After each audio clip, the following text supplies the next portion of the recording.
The alarm bells echoed through the corridors of Earth Command as Admiral Jake Morrison walked into the emergency meeting room. His gray uniform was pressed sharp, but his face showed the weight of 30 years dealing with alien politics. The holographic display in the center of the room showed New Geneva burning. President Lisa Warren stood at the head of the table with her hands pressed flat against its surface. Her brown hair was pulled back tight, and her green eyes burned with anger that had been building for decades. "They took it," she said without looking up. 2.3 million of our people forced to run like animals while those blue-skinned monsters claim our world. The Zephyrian Empire had crossed the final line. For 30 years since first contact, humanity had played the role of the peaceful newcomers. They smiled when aliens took their trading posts. They negotiated when their mining rights were stolen. They compromised when their colonies were blockaded. Each time Earth's leaders told their people to be patient, to show the galaxy that humans were civilized. Jake Morrison had watched it all happen. He remembered the first meetings with the Galactic Council when humans were told they would be given junior membership status. He remembered the trade agreements that favored every species except humanity.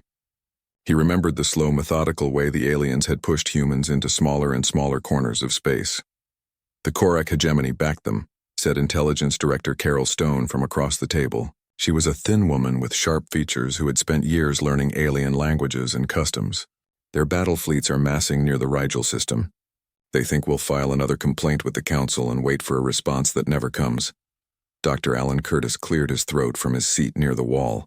He was older than the others, with white hair and thick glasses that made his eyes look larger than they were. For 20 years, he had been working on projects that officially did not exist. "Ma'am, perhaps it's time to discuss the Prometheus files." The room went quiet. Everyone knew about the secret projects, but nobody talked about them openly. Hidden bases scattered across 12 star systems had been building weapons and ships that the aliens never suspected existed. Humanity had learned to hide their true capabilities while appearing weak and harmless. President Warren finally looked up from the table. "How long?" she asked. 72 hours to activate the first wave," Curtis replied. 1 week for full deployment. The aliens have no idea what we've actually been building out there." Jake Morrison felt something cold settle in his chest. He had served in the military for 40 years, starting as a young officer who believed in peace and diplomacy. He had watched his own people suffer while trying to prove humans could be trusted members of the galactic community. Now he realized they had been fools. "The Zephyrians think they understand human technology," Curtis continued. "They've seen our public ships with fusion drives and basic energy weapons. They have no knowledge of our quantum displacement systems or self-replicating combat drones." Carol Stone pulled up another display showing alien fleet positions. "Our deep cover agents report that the Korak commanders are calling this operation a police action. They expect token resistance followed by human surrender." "How many people did we lose on New Geneva?" Warren asked quietly. 43,000 confirmed dead," Stone answered. "The rest made it to evacuation ships before the bombardment started. The aliens gave them 6 hours to leave or die." The president walked to the large window that looked out over the city. Flying cars moved between the towers like streams of light. Children played in parks while their parents worked in offices. For 3 decades, this peaceful scene had been possible because humanity chose to bend rather than break when faced with alien pressure. "I've spent my entire political career telling people that violence doesn't solve problems," Warren said without turning around. "I believed we could show the galaxy a better way. I was wrong." Jake Morrison stood up slowly. His joints ached from years of service, but his voice was steady. "Ma'am, if you activate the protocols, there won't be any going back. Once we show them what we're really capable of, the galaxy will never see us the same way again." "Good," Warren replied. "I'm tired of being seen as weak." Dr. Curtis opened his briefcase and pulled out a thick folder marked with symbols that made everyone in the room uncomfortable. "The Retribution-class dreadnoughts are ready for deployment. Captain Rita Hayes has been training crews in the Titan system for 2 years. Our gravitational field manipulators can tear apart alien shields like paper." "What about their bioweapons?" asked General Roy Campbell, speaking for the first time since entering the room. He was a massive man with scars on his hands from ground combat during the border wars. "The Korak use viral agents that target specific DNA patterns. We've had samples of their weapons for 15 years. Curtis smiled grimly. Our enhanced soldiers are immune to everything in their arsenal. More than immune, actually. We've learned to turn their own biotechnology against them. Carol Stone activated another display, showing the locations of alien military bases throughout the local sector. Red dots marked Korak positions while blue triangles showed Zephyrian fleets. If we move fast, we can hit 70% of their forward positions before they realize what's happening. President Warren turned back to face the room.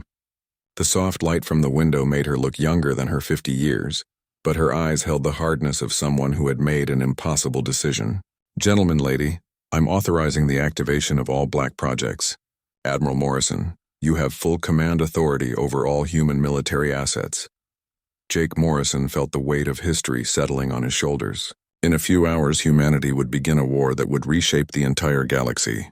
The aliens had pushed too far, taken too much, killed too many innocent people.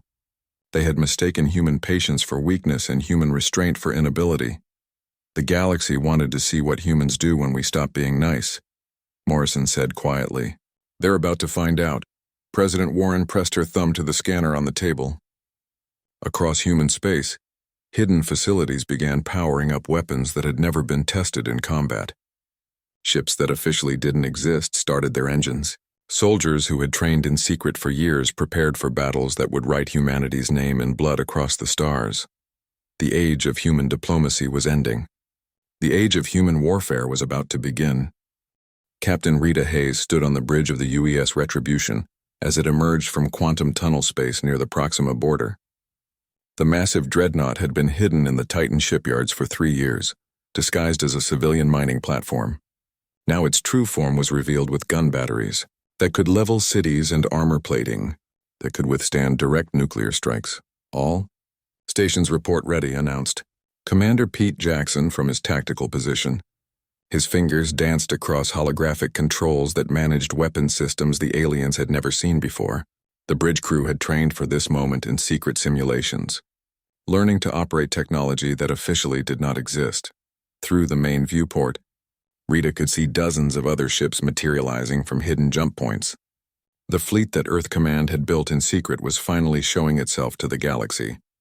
Sleek destroyers with quantum tunneling torpedoes, heavy cruisers mounting gravitational field generators, and support vessels carrying self-replicating assault drones. Enemy contacts on long-range sensors, reported Lieutenant Nina Price from the sensor station. Her young face was calm, but her hands shook slightly as she tracked the approaching Zephyrian patrol fleet. 12 ships moving to intercept. They're broadcasting surrender demands on all frequencies. Rita almost laughed at the alien arrogance. For 30 years, Zephyrian commanders had grown used to human ships running away from confrontation. They expected the same response now, even though they faced vessels twice the size of anything they had seen humans operate before. Open a channel, Rita ordered. The blue-skinned face of a Zephyrian fleet commander appeared on the main screen. His expression showed the casual confidence of someone who had never lost a battle to human forces. Human vessel, you are trespassing in Zephyrian space. Power down your weapons and prepare to be boarded. This is Captain Hayes of the Terran Defense Force, Rita replied calmly. You have exactly 60 seconds to withdraw from this system before we demonstrate why that's a very good idea. The alien commander's face twisted with what might have been amusement. Your pathetic fusion drives and kinetic weapons pose no threat to our battle group. We demand immediate surrender, or we will be forced to destroy you. Rita nodded to Pete Jackson, who activated the Retribution's main weapons array. The ship's quantum displacement cannons charged with a sound like thunder rolling through metal corridors. 30 seconds, she said. On Earth, Admiral Jake Morrison watched the first engagement through quantum communication links that updated faster than light could travel between stars. The technology had been developed by reverse engineering captured alien devices, then improved far beyond their original capabilities. Dr. Alan Curtis stood beside him, monitoring readings from sensors that tracked every detail of the battle. The Zephyrians are moving into attack formation, Morrison observed. They still think they're facing the same humans who ran from the Kepler incident 5 years ago. That was before we learned how to turn their own technology against them, Curtis replied with satisfaction. Captain Hayes has weapons that can punch through energy shields like they were made of paper. The alien fleet opened fire first. Bright beams of energy that could melt through battleship armor struck the Retribution's hull and scattered harmlessly across adaptive plating. The human ship's defensive systems absorbed the energy and fed it directly into its own power grid. Rita watched her enemies' surprise register on their faces as their most powerful weapons failed to even scratch her ship's paint. "Fire," she ordered quietly. The Retribution's quantum displacement cannons fired beams of pure destruction that bypassed energy shields entirely and struck alien hull metal directly. The lead Zephyrian cruiser simply came apart as its molecular bonds dissolved under the assault. Secondary explosions tore through two more enemy ships as their power cores overloaded. "Impossible," whispered the alien commander, his confidence evaporating like morning mist. "Your weapons cannot penetrate our shield technology." "You're right," Rita agreed. "Our weapons don't penetrate your shields. They ignore them completely." The rest of the human fleet joined the battle with devastating effect. Captain Lucy Grant's stealth frigates appeared inside the enemy formation, their cloaking systems based on technology that made them invisible to alien sensors. Commander Steve Parker's heavy cruisers used gravitational weapons to crush enemy ships like tin cans in a giant's fist. Within minutes, the entire Zephyrian patrol fleet was either destroyed or drifting powerless through space. The survivors sent frantic distress signals that would reach their homeworlds in hours, carrying news that would shake the foundations of alien military thinking. On the ground, General Roy Campbell led the first wave of human ground forces onto the contested world of Kepler 442b. His soldiers wore powered exoskeletons that made them faster and stronger than any alien warrior. Their weapons fired guided projectiles that could think for themselves and hunt down enemies hiding behind cover. The Korak defenders had built fortifications that had withstood siege for 20 years. Their commanders boasted that no force in the galaxy could break through their defensive positions. They had never faced humans who were no longer trying to be peaceful. Major Craig Adams led his drop pod assault directly into the enemy command center. His soldiers fell from orbit like meteors, protected by heat shields and guided by targeting systems that could find weakness in any defense. They landed in the middle of the Korak base and began fighting with a fury that alien soldiers had never encountered. "Sir, the enemy is not following standard tactical doctrine," reported a confused Korak officer to his commander. "They're attacking our strongest positions instead of trying to find a way around them."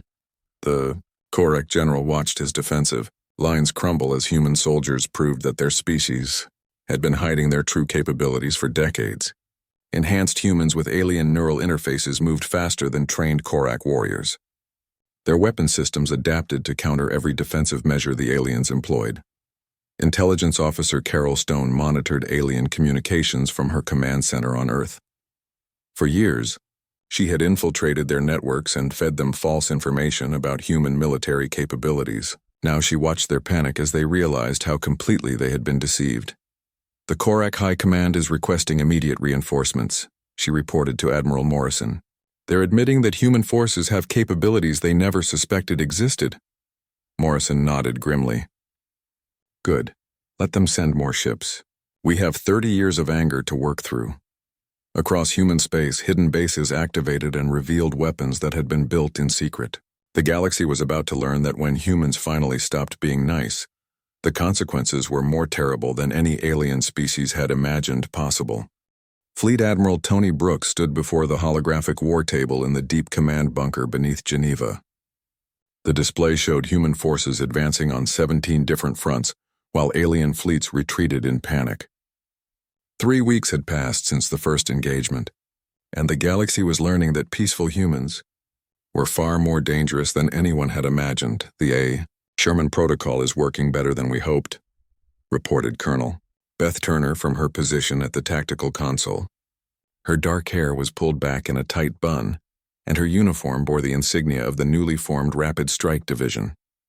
"Every alien military installation within 50 light-years of our space has been neutralized or captured." The Sherman Protocol had been named after an ancient human military commander who understood that breaking an enemy's will to fight was more important than just winning battles. Human forces were not just defeating alien armies. They were destroying the infrastructure that supported them. Supply depots, communication hubs, training facilities, and weapons factories all became targets. Dr. Amy Foster looked up from her portable laboratory where she was examining captured alien technology. Her team had been following behind the advancing human forces, studying every piece of enemy equipment they could find. "The biotechnology integration is proceeding faster than expected," she announced. "Human soldiers equipped with alien neural interfaces are outperforming our best projections." The aliens had always believed their biotechnology would be incompatible with human physiology.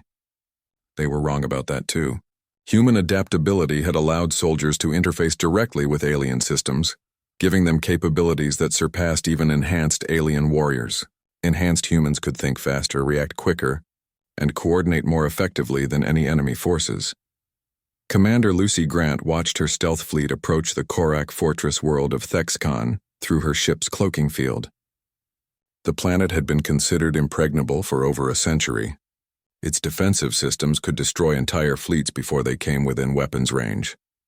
The Korak had built their reputation on the belief that Thexcon could never fall. "All ships report ready," whispered her communications officer, keeping his voice low even though no alien sensors could detect their presence. The human stealth technology was based on principles that alien scientists had never discovered.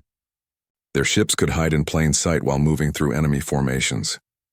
"Begin Phase 1, Lucy ordered. Her frigates moved silently through the outer defense perimeter, planting quantum mines on shield generators and power stations. The explosive devices were smaller than a human fist, but carried enough destructive power to level city blocks. They would detonate simultaneously when the main assault began. Major Craig Adams prepared his drop pod assault team aboard the troop ship Valiant. His soldiers checked their equipment one final time before climbing into the metal pods that would carry them through the planet's atmosphere. Each pod was designed to survive impacts that would destroy conventional landing craft. "Remember, we're not just taking this world," Craig addressed his troops over the comm system. "We're sending a message to every alien government in the galaxy. When humans decide to stop being nice, nothing can stand against us." The soldiers nodded grimly. They had trained for this mission in secret for 2 years, learning to operate in alien environments while using technology that combined human innovation with captured enemy systems. Their powered armor could protect them from the most dangerous alien weapons, while their neural interfaces allowed them to think and react faster than any organic enemy. Captain Steve Parker's reconnaissance fleet had discovered something that changed everything about human strategic planning.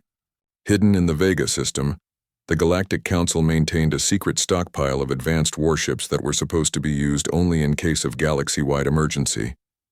17 dreadnoughts with technology more advanced than anything the regular alien fleets possessed. "The Council has been lying to everyone," Parker reported to Admiral Brooks through quantum communication. "They have ships that could have ended any war in the galaxy within days. They chose not to use them against us because they thought we were too weak to matter." Brooks smiled coldly at this news. The Galactic Council had spent 30 years treating humans like children who needed guidance from their alien superiors. They had weapons that could have prevented every human colony raid and trading post seizure. But they kept those weapons hidden because they thought humans deserved their treatment. "Take them," Brooks ordered. "All of them." The assault on the Council's secret fleet base began with Captain Parker's ships materializing inside the facility's defensive perimeter.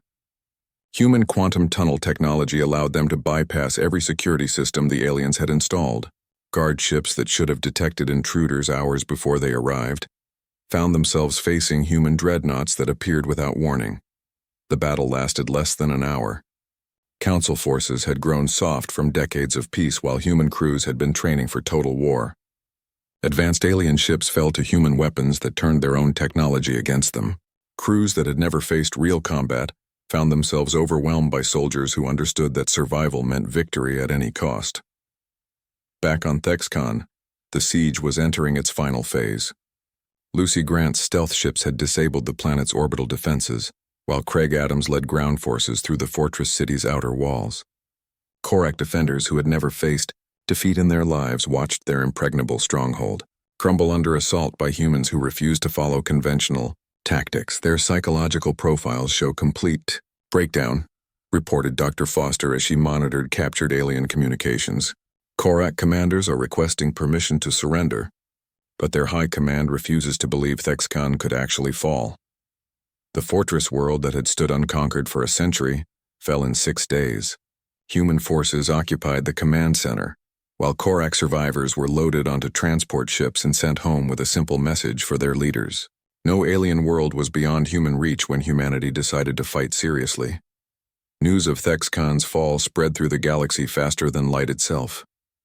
Alien governments that had dismissed humans as a minor annoyance suddenly realized they faced an enemy that possessed capabilities they had never suspected existed. The species they had bullied for 30 years was revealing itself to be more dangerous than any force the galaxy had ever seen. President Lisa Warren addressed the reformed Galactic Council from her office on Earth. The transmission reached every alien world, simultaneously through quantum communication networks that humans had secretly built while pretending to be technologically inferior. For 30 years, you tested our patience, she said calmly. You found our limits. Now you get to live with the consequences. Ambassador Carl Lewis sat across the negotiation table from 3 alien diplomats whose faces showed the desperate fear of species facing extinction. The Zephyrian Empire had lost half its fleet in 6 weeks of fighting. The Korak hegemony was retreating from every contested system. Even the mighty Galactic Council was sending peace envoys to beg for mercy. Your terms are unreasonable, wheezed the Zephyrian ambassador through his breathing apparatus. His blue skin had turned pale gray with stress, and his normally proud bearing was bent with defeat. No civilization has ever demanded such complete submission from another. Carl Lewis looked at the alien with cold eyes that had seen too many human colonies burned and too many human children killed by alien weapons. You had 30 years to treat us with respect, he replied quietly. That time is over. These are not negotiations. These are the terms of your surrender. The holographic display between them showed human fleets moving toward the alien homeworlds. Captain Maria Scott's Deep Strike Force had already penetrated the Korak core systems using quantum phase technology that allowed ships to pass through solid matter. The most heavily defended planets in the galaxy were now within range of human weapons. Admiral Jake Morrison stood on the I bridge of his flagship UES Vengeance as it entered orbit around the former Zephyrian capital world. The planet below had once been the center of an empire that spanned hundreds of star systems. Now its orbital defense platforms were smoking ruins and its mighty battle fleets were scattered debris floating in space. Sir, we're receiving surrender broadcasts from the planetary government, reported his communications officer. They're offering to discuss terms for ending hostilities. Tell them we already gave them our terms, Morrison replied without taking his eyes off the burning world below. Complete withdrawal from all human territory, full reparations for 30 years of losses, and recognition of human authority over this sector of space. The aliens still did not understand what they were facing. They thought this was another territorial dispute that could be resolved through compromise and negotiation. They refused to accept that humanity was no longer interested in sharing power with species that had spent decades trying to destroy them. Lieutenant Commander Dale Hayes coordinated the orbital bombardment of military targets on the Zephyrian capital. His targeting systems could place explosives within meters of their intended targets while leaving civilian areas untouched. The message was clear but precise. Surrender or watch your military infrastructure turn to ash. The alien civilian population is being evacuated according to protocol, Hayes reported. We're giving them 6 hours to clear each target zone before bombardment begins. Morrison nodded approvingly. Humans were not monsters despite what their enemies might claim. They followed rules of war even when their enemies did not. But those rules would not prevent them from destroying every piece of alien military equipment in the galaxy if necessary.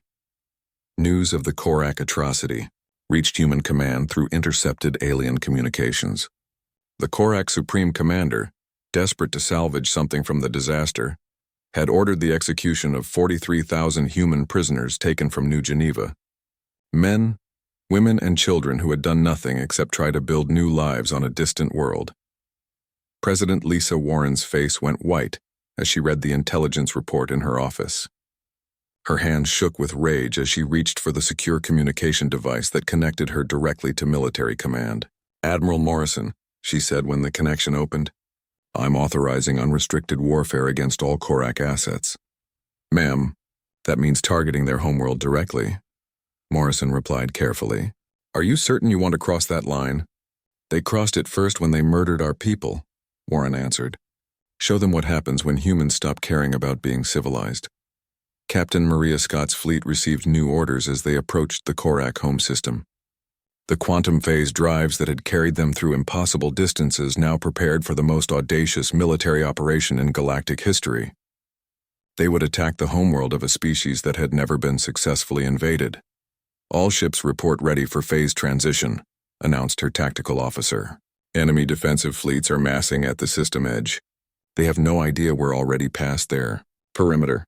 Maria smiled grimly as she watched Korak, warships frantically searching empty space for the human fleet that was hiding in quantum phase just kilometers away. Their sensors could not detect ships that existed slightly outside normal space-time. Human science had achieved what alien physics claimed was impossible. Begin materialization sequence, she ordered. 17 human dreadnoughts appeared simultaneously in high orbit above the Korak homeworld. The planet's defense grid activated immediately, sending streams of energy weapons toward the human ships. Advanced alien technology struck human shields and scattered harmlessly into space. The Korak had built their reputation on superior technology and overwhelming firepower. They discovered too late that human weapons were designed specifically to counter every advantage alien science possessed. Energy shields that had protected their world for centuries collapsed under quantum tunnel torpedoes that bypassed them entirely. Dr. Amy Foster monitored the battle from her research station aboard the science vessel Discovery. Her teams had spent months analyzing captured Korak biotechnology and learning how to turn their own weapons against them.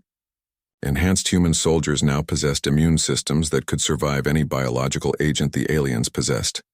The enemy is attempting to deploy viral weapons, she reported to the fleet command. Our enhanced crews are showing complete immunity. In fact, exposure is making them stronger. The irony was perfect. Alien bioweapons designed to kill humans had been reverse engineered to enhance human capabilities instead. Korak scientists who thought they understood biological warfare found their most advanced weapons being used to create super soldiers who could operate in any environment.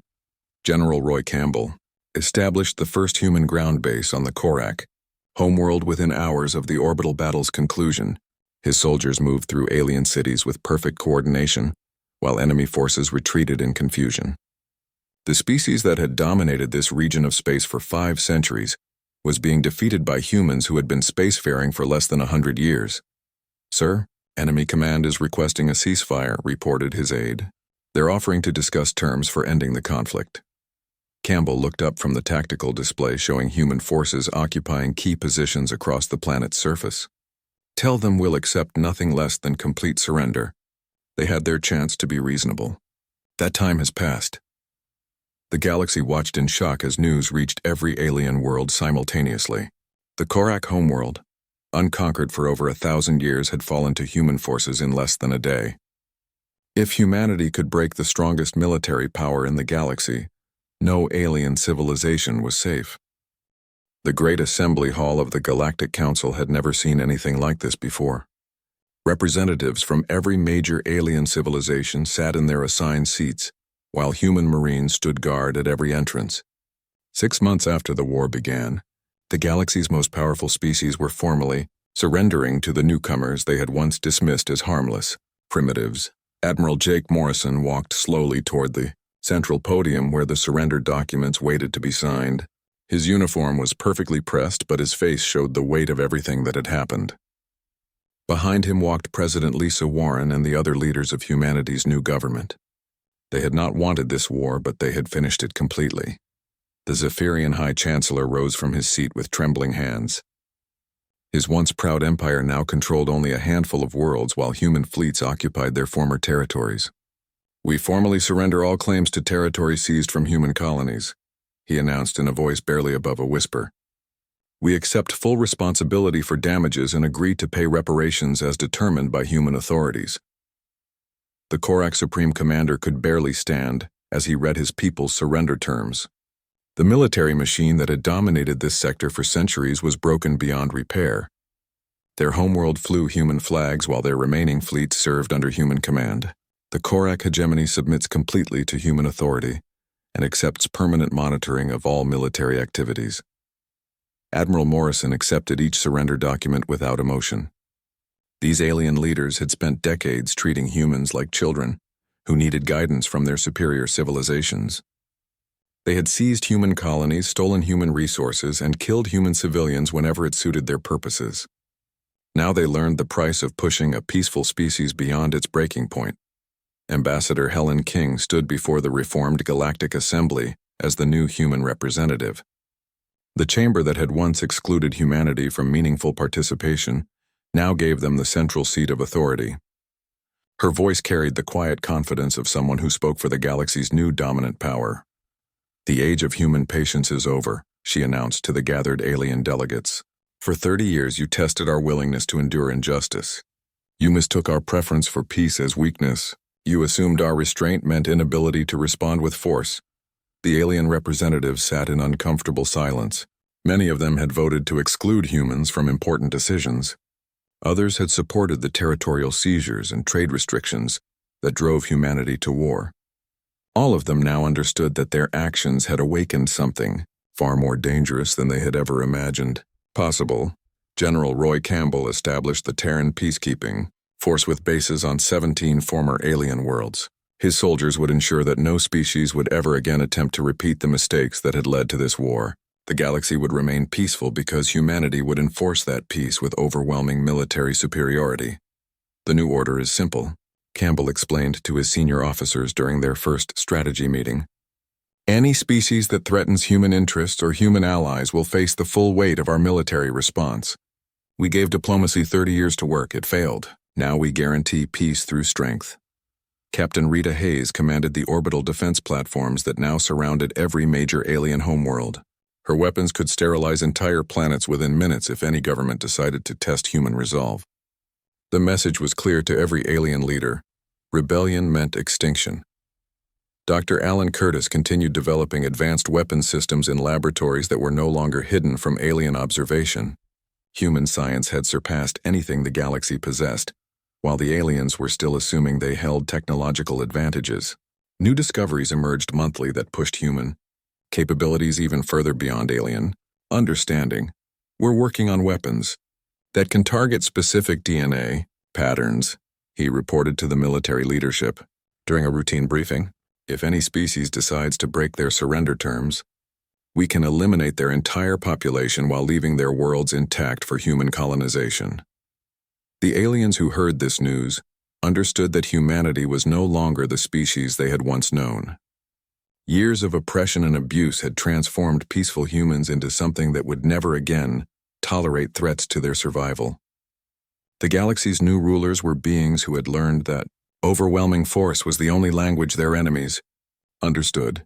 Intelligence Officer Carol Stone monitored communications throughout alien space to ensure compliance with surrender terms.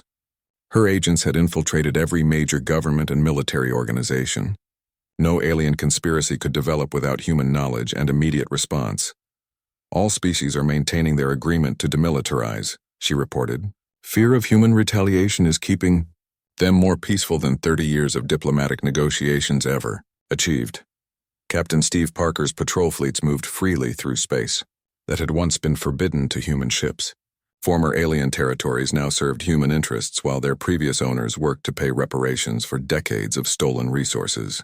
The economic balance of power had shifted completely toward humanity. President Lisa Warren addressed the galaxy from her office on Earth for the final time as the leader who had authorized humanity's transformation. Her successor would inherit a universe where human authority was unquestioned and human interests were protected by military forces that no alien civilization could challenge.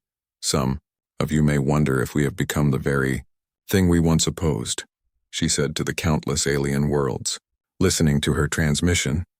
"The answer is yes. We learned from your example that power without the will to use it is meaningless. We will never again make the mistake of assuming others share our values." The ceremony ended with Admiral Morrison raising the human flag over the Galactic Council building. The symbol that had once represented a small and struggling species now flew as the banner of the galaxy's supreme authority. Alien children would grow up in schools that taught human history and human language as required subjects. Dr. Amy Foster established research centers on captured alien worlds where human Scientists continued studying the biotechnology and physics that had once been denied to them. Every discovery strengthened humanity's ability to maintain their dominant position against any possible future challenges. The war was over, but its lessons would echo through the galaxy for centuries to come. Alien civilizations that survived learned to treat humans with the respect they had refused to show for 30 years. Those that had not survived served as permanent reminders of what happened when a peaceful species finally decided to stop being nice. Humanity had tried diplomacy and compromise for 3 decades. When those methods failed, they had shown the galaxy what humans could accomplish when they decided to fight without restraint. The universe would never forget that lesson, or the species that had taught it so completely.